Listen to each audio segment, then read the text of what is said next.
Hi, my name is Grace Carlson. I'm a part of Lauren Stobie's third block class, and this is my presentation or my book report presentation of Jane Eyre.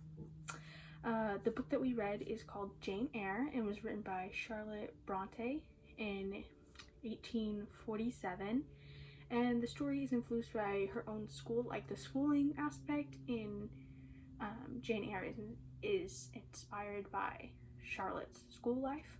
And this book is even subtitled as an autobiography, which I found interesting. And the book was originally published under her alias Currer Bell, Currer, because she wanted it to get out there, and as a woman her book probably not would have gotten the exposure she wanted it to had she had released it under her actual name. I think the plot of the story, the inciting incident would have to be Mr. Rochester's horse slipping on the ice, because that's how he met Jane. And I think that is the inciting incident, because him meeting Jane led to the whole conflict throughout the book. It led to that conflict of,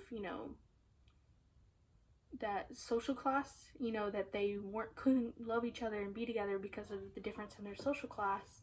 And honestly, them meeting each other caused other conflicts, conflicts between, most of it was conflicts between them about their love, and honestly a whole mess. And then I think that the climax was definitely Jane's second marriage proposal.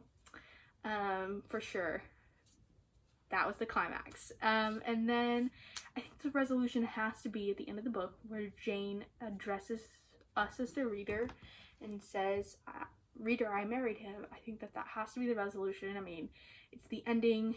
Not only is it the ending, but she got everything she wanted. She got her fortune, she got love, she got what she wanted. Character, I choose a character.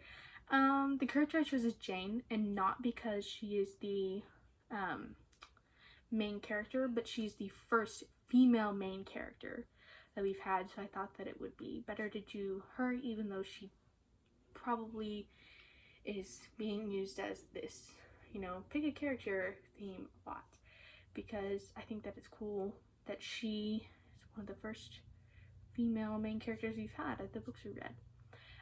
Jane, in my opinion, is the character with the most character development in the book. She, her story not only grows into her goals and meets her goals,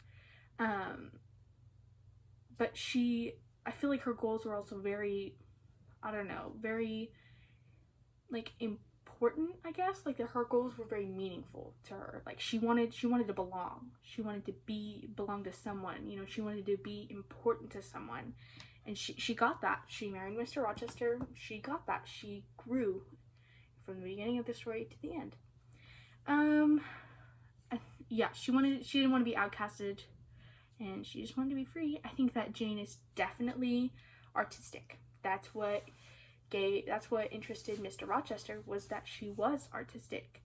And she's also definitely passionate and determined, for sure.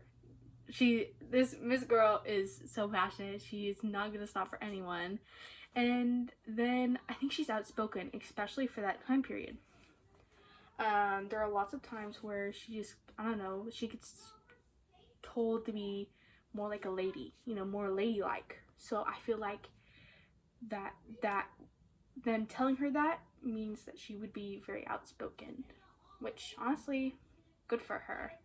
And then I did end up watching the movie Jane Eyre, and honestly, I think that Mia, and I'm so sorry, I cannot pronounce her last name.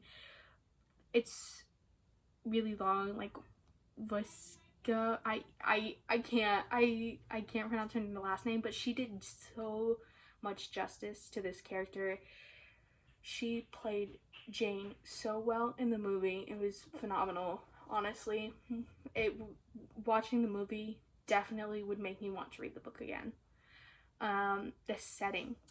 There are 5 different settings in Jane Eyre. There are 5 different main places where this book takes place. There's the there's the gate shed, or the gate shed hall, however you pronounce that. I forget. Lowood School, Thornfield Hall, Moor House, and Ferdin,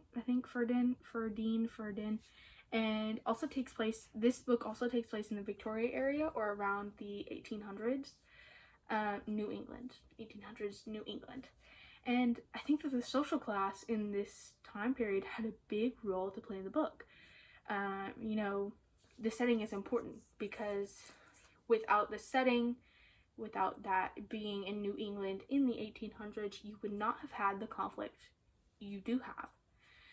So I think it's definitely important that it was in the 1800s Victorian era time period. It's this time period, and there being such a large distinctive social class, and the people in the lower social class were viewed as less, caused conflict because Jane and Mr. Rochester could not be together in the public eye, or like they couldn't be together in the public eye. That was not the normal. It's not the norm. It was very abnormal. Theme. I think finding inner strength, or finding independence and freedom, and fighting for freedom is definitely a theme within Jane Eyre, because Jane is constantly wanting freedom throughout the book. She's constantly stuck or trapped. And so I think that freedom and, you know, her inner strength is phenomenal. And throughout the book, Jane is fighting throughout the book to stand on her own. I think that the theme is shown by, I think that this theme of fighting for her independence is definitely shown when she rejects Mr. Rochester because he has a wife, and she wants freedom without having to be outcasted. She's been outcasted her whole life. She does not want to be stuck where she's going to be the side piece or the mistress. So I think my personal reactions, my least favorite character is Mr. Rochester. I did not like Mr. Rochester, and I know, like, Miss Dobie, I know you're watching this, said that Mr. Rochester, it had a little romance in it. I did not find him romantic at all. he just I don't know, he just gave a bad vibe. And he, not only is the age difference between him and Jane kind of large, but the fact that he was pinning after Jane while he was still married. He was essentially gonna make Jane be the mistress, gonna make her be the side piece. And honestly, I don't think anyone should have put a woman down to that level, but I get it that was kind of normal for that time period. But he still just wish he would have had a little more attached than that.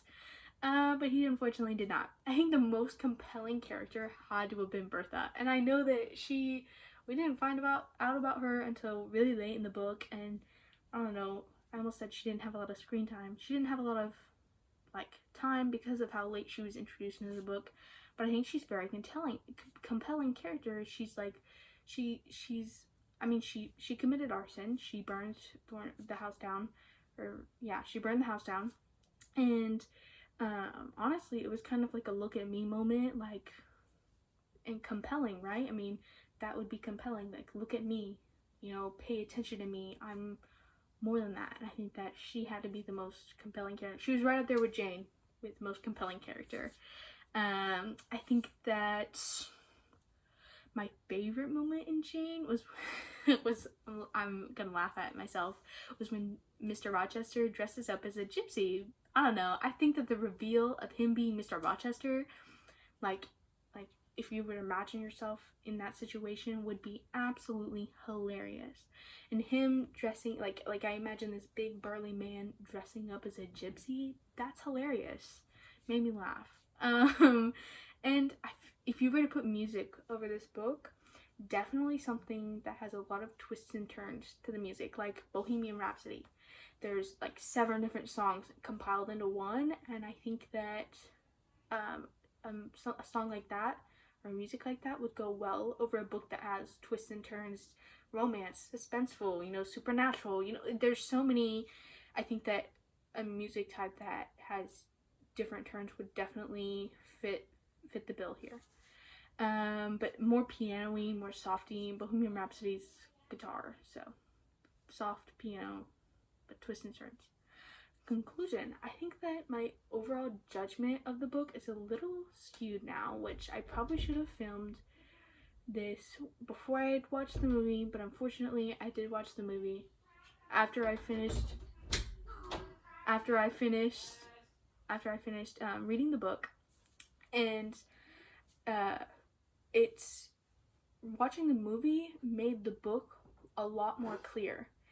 And honestly, watching this movie made me want to read the book again, because it brought that imagery in the book to life. It really, like, the things that I didn't quite understand from the book, or, you know, things that didn't quite make sense, when I watched the movie, they made sense. And a lot of things were the same between the two. So I think that I definitely don't, I wouldn't say definitely, I don't think I would unfortunately read the book again, but I think that it's good.